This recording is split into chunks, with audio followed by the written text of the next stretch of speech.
አቤሴሎም እውነቱን አወቀ።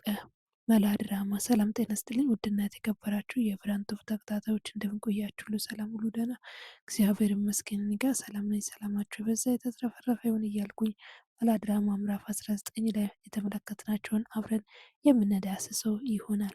መላ ድራማ እንግዲህ በዚህም በዛም እያዋዛ ምዕራፍ 19 ላይ ደርሰናል። እንግዲህ ወይዘሮ ሰብለ እውነቱን ነገር ለማወቅ በጣም ብዙ እየሄደች ያለችበት ድራማ ነው። እንዲሁም ደግሞ ኤልሲ እውነቱን ለመደበቅ የምትሄድባቸው የውሸት ርቀቶች፣ እንደዚሁም ደግሞ የተለያዩ ነገሮችን እያየንባቸው ነው ያለ ነው። እንግዲህ በዚህ በኩል አቤሴሎም በምዕራፍ 19 ላይ እውነቱን አውቋል። እውነቱን ያወቀበት እንግዲህ ያው ኤልሳ አንድ ውረታ ወይም ደግሞ በአንድ እሱን የምታደርግበት የምትችልበትን ሀሳብ እንግዲህ ወይንም ደግሞ ጉዳይ ወደ እሷ መጥቷል። እሱ እንግዲህ የመካንነት ምርመራ አድርጎ ነበረ እና መካንነት ምርመራው መውለድ እንደማይችል እንደሚያሳይ ያየንበት ዋነኛው ይሄ ነበር። እንግዲህ አሁንም እየተዋሸው ነው በማለት በጥርጣሬ ሲሄድ የነበረው አቤሴሎም ሚስቱን እንግዲህ ኤልሲን አይ በቃ እንዳትከተይኝ እኔ ወጥቼ ከራሴ ጋር መውራት እፈልጋለሁ በማለት ከቤት ይወጣል። ከቤት ከወጣ በኋላ ግን ትሩንጎ ወደ ቤት እኔ ነኝ የስጳራ እናት ብላ የመጣችውን መንገድ ላይ ያገኛታል። እንደ ድንገት ስልክ እያወራ እየሄደ ሳለ ምን ይላታል? እንዴ እንዴ ሰላም ብዬሻለሁ ብሎ ስላት ስልኩን ዘግቶ ጠደፍ ብሎ ስጠይቃት እንደምን ነው ተመቸ እንደ ማጨሴ በማለት ትመልስለታለች። አይ ቆይስ በእናትሽ አውሪኝ በማለት እንግዲህ አቁሞ ለማውራት ይሞክራል። ነገር ግን ቆማ በስርዓቱ ማውራት አልፈለገችም። ደግሞም ያው እንደረሳ ሆና ማለፍ ፈልጋ ነበር። ነገር ግን ያው እሱ በጥርጣሬ ውስጥ ገብቶ ስለነበረ እንደ አንቺ ስባራ እናት ትሩንጎ አይደለሽም? የምን ትሩንጎ ነው በማለት መለሰች። ከዛም በኋላ እንግዲህ አይ እንግዲህ ተመሳስዬብ ይሆናል በዓለማችን ላይ 7 ሰዎች ይመሳሰላሉ ተብለዋል በማለት ያው የማሾፍም ሆነ የማታለል ስሜቶች ተሰምቷት እንደ አራዳ ቋንቋ ያው ተናግራ አለፍ ትለዋለች። ከዛም በኋላ አክስቱን ሰብላን ያገኛታል። ሰብላ እንግዲህ ከሱ ጋር ሊወያዩ የሚችሉትን ነገር ለማውራት ነበር፣ ማድረግ ያለባቸውን ነገር ለማወያየት ነበር አንድ ቦታ እየተቀጣጠሩት። ከዛም ቁጭ ብሎ አወሩ። እንዴ አክስቴ ትሩንጎ ነኝ ብላ ቤታችን መታ ሰጲራን ይዛ የሄደችዋ ልጅ እኮ አገኘሁት፣ ግን ተመሳስዬብህ ነው ብላ እንደ ቆጣ ብላ አለፈች ብሎ ይነግራታል። እኔ እኮ መጀመሪያም ልቤ አልተቀበለም ይሄ ነገር ውሸት ነው ብዬ ነበር በማለት ትመልሳለች። ወይ ጉድ! እነዚህ እስከ መቼ ነው ይሄ ውሸት የሚቀጥለው? እስከ መቼ ነው የምንታለለው? በማለት እንግዲህ ታወራለች። ታዲያ ይህንን እውነት እንዴት ማወቅ ነው የሚችለው ብላው ያስባል። ይህንን እያሰባ እያለ እንግዲህ እኛ ራሳችን እኮ እንዴት ማስተዋል እንዳቃተን አላውቅም እንጂ የዛለት ሰጲራ ራሷ ስትርበተበት ነበር፣ የምትመልሰውን መልስ እያጣች ነበር ብሎ አቤሴሎም ይመልሳል።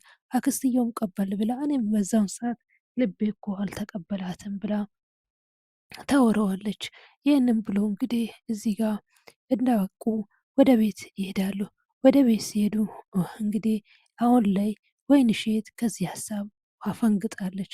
ምክንያቱም የአቤሴሎም ጓደኛ ስለሆነች፣ ጓደኛ ደግሞ ከሆንኩኝ ምንም ነገር መደበቅ የለብኝም መዋሸትም የለብኝም በማለት ስለወሰነች ከኤልሳ ሀሳብ አፈንግጣ ወጣለች። ይህንን አፈንግጣ ስለወጣች ኤልሳ እንግዲህ አጸፋ እንትኖችን ማለትም ለእሷ መስራት እንደምትፈልግ እያወቀች በቃ እዚህ ቤት ውስጥ መስራት የለባትም እያለች እሷም ደግሞ የምትፈልጋቸውን ስራዎችን እንድታቆም አጸፋ ምላሽ ትመልስላታለች። ይህም እንግዲህ አይ እኔ ይቅርብኝ በማለት እንግዲህ ምክንያቱም ይቅርብኝ ያለችው አቤሴሎም ለቤት ለእናቷ መታከማ የሚሆን ገንዘብ እየላከላት ስለሆነ ነው። ይህም ሆኖ ግን እኔ ከዚህም በኋላ በዚህ ጉዳይ ላይ እጄን አንስቻለሁ በማለት ትመልሳለች ወይንሸት ወይንሸት እንግዲህ ከመጀመሪያም ጀምሮ በሁለት ግራ ተጋብታ ነበር። በሁለት ሀሳብ ነበር የምታነክሰው። ምክንያቱም እሱ ካወቀ የእሷ ልጅ እንደሆነ ካወቀ አቤሴሎም ትዳራቸው ይፋታሉ በማለት ትዳራቸውን ለማዳን ስትል ነበር ጥፋት እያጠፋች የመጣችው። መጀመሪያ ላይም ደግሞ ለቤተሰቦቿ የሚደረገው እርዳታ እንዳይቆም ብላ ተማሚ እናት ስላለቻት ያቺ ተማሚ እናት ሕክምና እንዳይቋረጥ በማለት ነው እንግዲህ ከኤልሳ ሀሳብ ከውሸቷ ጋር እንዲሁም ደግሞ ከማታለሏ ጋራ እያበረችው ማለት ነው።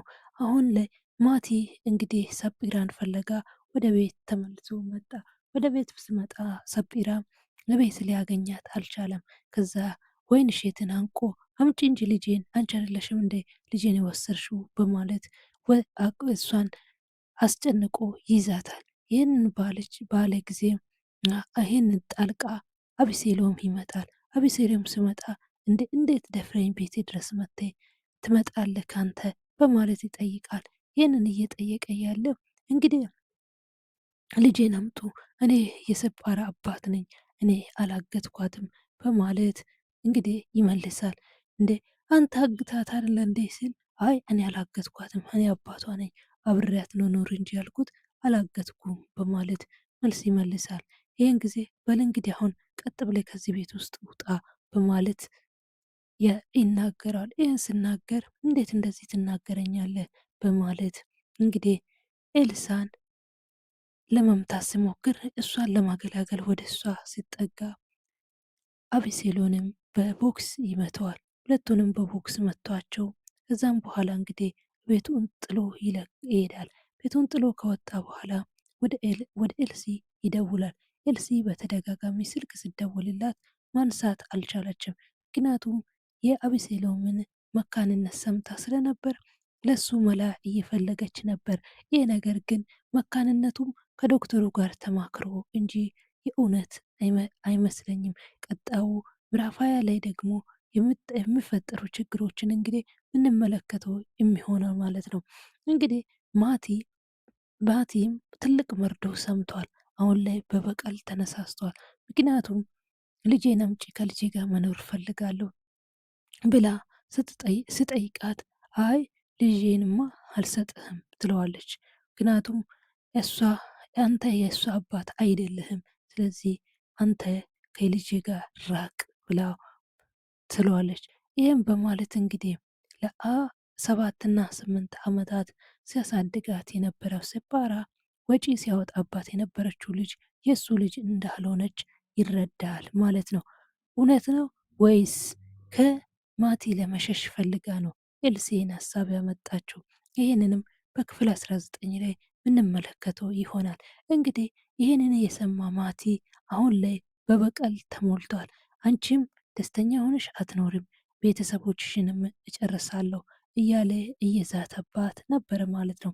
ይህ ሆኖ ሳለ እንግዲህ ሁሉንም ነገር ለሰብሊ ትነግራታለች። ሰብሊም ይሄ ሁሉንም እንግዲህ የአቤሴሎም አለመውለድ መቻሉንም ትነግረዋለች።